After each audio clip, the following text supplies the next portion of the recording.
Hi there, I'm Lisa Starr, the Grow Well educator with We Work Well, and today we're speaking with Kate Boyer, the CEO and co-founder of Anatomie, which is an amazing line of apparel for spas and athleisure wear, beautiful clothing that are sold in hotels and spas around the world. They're based in Florida, and Kate's coming to us from her warehouse showroom today to tell us how COVID is affecting Anatomie. So welcome, Kate, and thanks for joining us. Thank you for having me, Lisa. I'm excited to talk to the community. Even though it's not in person, I think we have to keep communicating. We have to keep talking. We can't think ourselves out of this situation. I think we have to communicate, talk, come up with solutions, move fast, and move on. Absolutely, and that's why we're doing this, because our vendors need to support each other and see what each other are doing. I mean, you have a complex operation that's global, yes. And I think apparel has some complications in supply chain and sizing and issues. So tell me what's been happening for you since COVID hit. So most of our production is European, and we have a very strong French and Italian resource base as well. So obviously, plain and simple, they're closed. Now, the good thing in our case is that being a fashion company, despite our year-round essentials that the spas and the boutiques are familiar with, we also have a fashion component that pushes us to be on a different calendar and plan a year ahead, which means that we have already received all of our spring-summer inventories back in January and early February. So we don't have inventory issues, meaning we're not missing product from seasonal collections, and we still have capsules we haven't had a chance to launch on the website. So we're going to have new arrivals, but they have been planned out 6 months, 12 months prior. So in terms of supply chain, we're not affected yet. Obviously, if the closures stay longer, our fall season could get affected. Our next arrivals are scheduled for the fall collections, which the buyers are now booking now virtually because we couldn't get to market in real life to everyone. But I have our spa division team doing similar Zoom meetings, doing the line like this on video recording. And we're booking orders to ship July, August, September. But now it looks like we're going to be delivering more like September, October, November. So there's a shift of seasons that we're able to accommodate. And it's also matching the needs of the buyers because they don't need product now. Usually we ship product May and June, and with the closures and everything and stuff getting back to work, hopefully midsummer, they're going to need it much later. Right. So it's not easy. We have to kind of go with the flow. Obviously, it affects cash flow because the inventory we brought in is now getting sold and paid. So we just have to be patient and cut back on some costs, right? We are working in the Miami office, but half of the team is in person, other half is at home. I had to make some tough decisions, on staff, like I'm sure most of us, and some are terminated, some are just furloughed, they'll come back. But we're maintaining operations, we're shipping every day. Wow, so, that's great. Some people are unable to do that, so that's great that you can. Where are the orders coming from at this moment? Mostly online. So half of our business has always been direct to consumer on anatomie.com. So really interesting because I never planned to be a digital company. It's just not what we do. We're an omni-channel lifestyle brand. And our touch points between the hotels, resorts, spas, golf shops, and especially the boutiques and Neiman Marcus was very important for us. Like you said, clothing and sizing and fit, it's better if people have in-person experiences. We can't have that now. No. So what do, right? Usually crisis purges creativity. So what we did is we improvised 30 seconds to 1 minute live videos. Our customer service managers, Raquel and Allison, who have been basically on the phone and people know their names, I put them live on camera on Instagram and Facebook. And I literally introduced them one by one to the customers and said, here's Raquel, she's 5'8", she wears a large. Oh, wait, did I see one of them like in a pink outfit with the pink jacket and the pants? So, yeah, this is what it comes down to. That was Patty, great. Actually. She's our e-commerce manager. She's the complete back-end person, and I put her on the front line. Because, I can't have models coming to the warehouse. So we had to use our own crew and say, okay, this is my body, this is my butt. I'm an extra large, I have a belly. This is how we fit the clothes. Hey, it's real. Well, definitely, and I think this is a good time for brands to voice what they're good at. right? We have eyes and ears of people who are stuck at home who might otherwise be too busy to listen. And we got through some amazing customers, even buyers who wrote orders for fall that I could never pin down for an hour otherwise, because they have nothing else to do. And it's same at the end user level.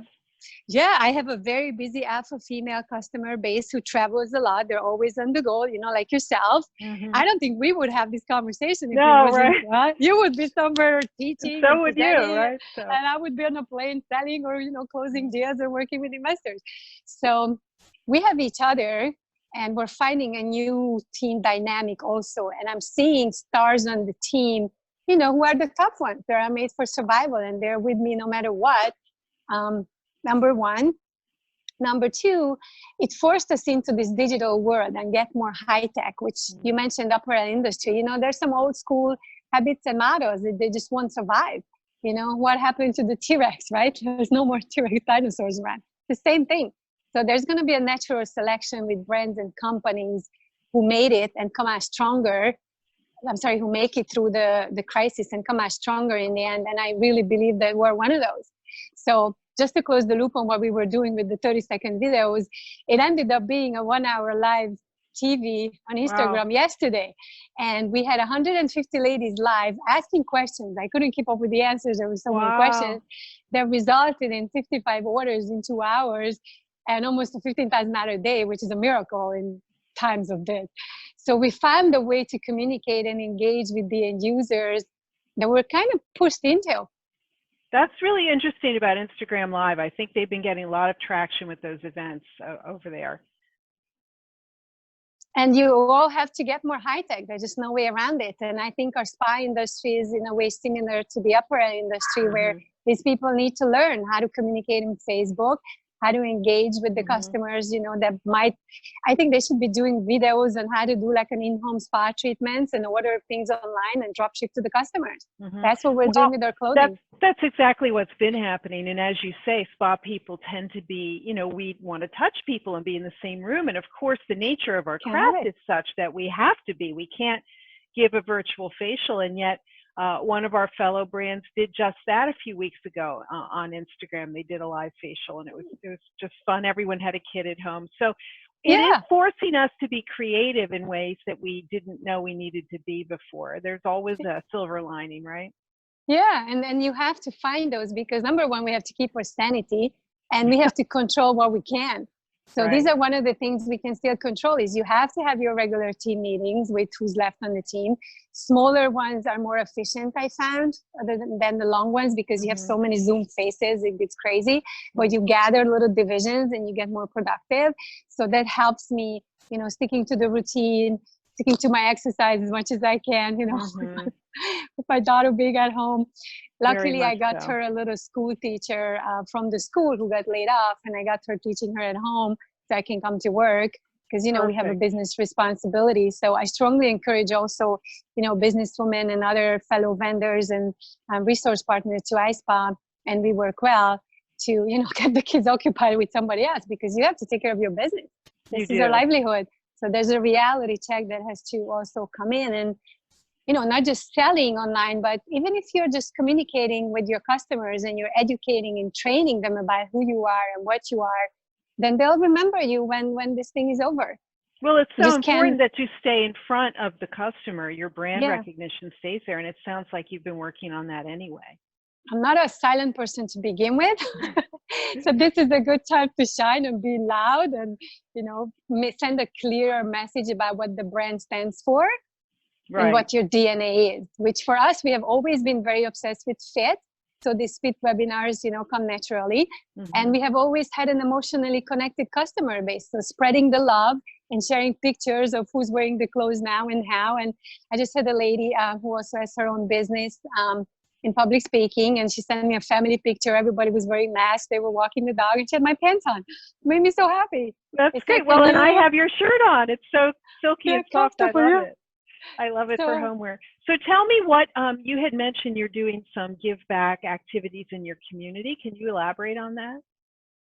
Yes. So obviously we have the best pants ever, and we always had a medical following from dentists and doctors and nurses. So it all started with my sister-in-law. So I apologize for getting personal a little bit.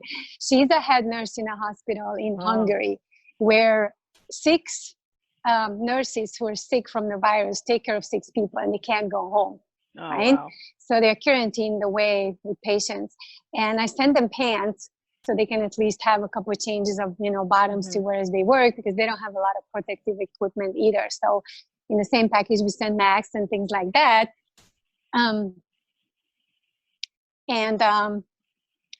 It made me think about other hospitals. So I reached out to our customer base and I said, please contact me if you're aware of nurses and doctors anywhere around the world where we can donate pants. We don't have money to give yet. We're not that big, but we've been donating pants to Poland, Italy, actually, it's one of the worst places in Milan, to Hungary, to Seattle, to the Carolinas in the US. So if anybody's watching and family members or coworkers, anybody that needs help where you feel that our donation would be appreciated and would help, that's what we've been doing.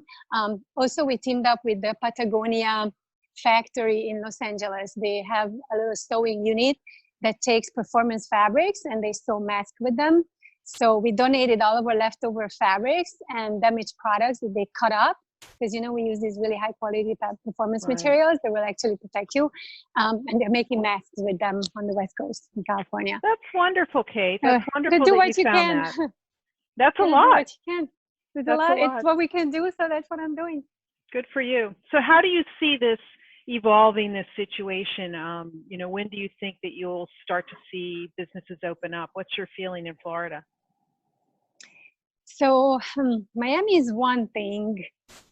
Well, the schools are closed probably mid-May, right? We're hopeful about some of the summer camps, just like in other parts of the country.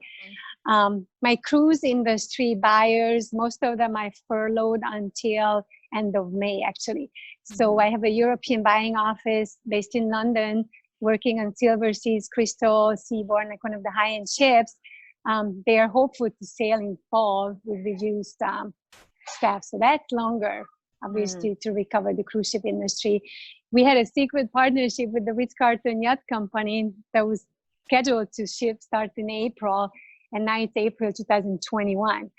We had 30 female presenters for the Tokyo Olympics, all outfitted in anatomy with their packages around the world ready to go. Wow. Now it's for next year. So it's basically, I suggest to all of us to wipe out your 2020 vision board and just make a new one, because it's all out the door. And that's what I've been doing. We signed a new partnership with MasterCard, Worldwide Rewards, that activates June 1st. And we partnered up with American Airlines Simply Miles also, where people who purchase anatomy with their MasterCards will get American Airlines miles. So at least while you can't travel, you're shopping, you're accumulating miles. When you can go, you get free plane tickets. So to me, that made sense. But I had to redo partnerships because the ones that were scheduled are not happening. So to answer your question, I don't have a crystal ball. It's Florida is quiet, but a lot of people are stuck here because they came for the winter and they're still here. So I might sound like a forever optimist, but the customers are here, so they can't go anywhere. So our New Yorkers are still in the country clubs and golf shops, and we'll be shipping orders and actually getting paid from some of the clubs as well, which has been also hard. Our accounts receivable got hit. But yeah, I'm trying to see the bright side. Well, you have to be an optimist. What else can we do? I mean, we're in the situation, and as you said, we can't think our way out of it. We need to just put one foot in front of the other and make use of the resources you have. It sounds like you've made great use with donations, and you're using your time to rethink your marketing strategy. So what else can we do?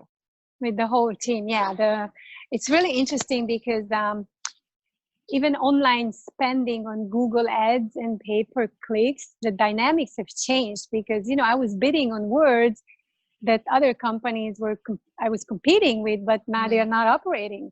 Even they shut down stores and their websites, and we're still open. So I'm able to bid on words and capture search words cheaper. That's a great observation. So good for you. So I'm sure the spas have that too, if they just keep up the work and keep the thinking. It's, I'm an Eastern European. We always had a tough system where we heard a lot of, no, you can't do this, you can't do that. So to me, I'm not going to say business as usual, but I've seen this before when I was younger, and we survived and we worked around the system. So I have this instinct to kind of read between the lines and go where I can find opportunities. Mm-hmm. Well, it sounds like you're on the right track, and we really appreciate your words of wisdom and sharing them with the other vendors. Thanks so much, Kate. It's been great to chat with you. Stay well and safe there in Miami, and we'll see you soon in person, I hope. See you soon. Well, we have a We Work Well virtual conference. I'm working with Jennifer Thompson and her team to kind of coordinate these meetings. I think we're going to have to keep that up. That's we agree. We agree. I think it's going to be a hybrid approach in the future. Everyone is learning how to use technology, and while it doesn't replace the face-to-face, it certainly fills a need at times. So I'm glad you'll be part of that. Thank you so much. Yes, I'm excited to join you. Anything you need, ladies, I'm on your side. Thanks, Kate. Good luck. Thank you.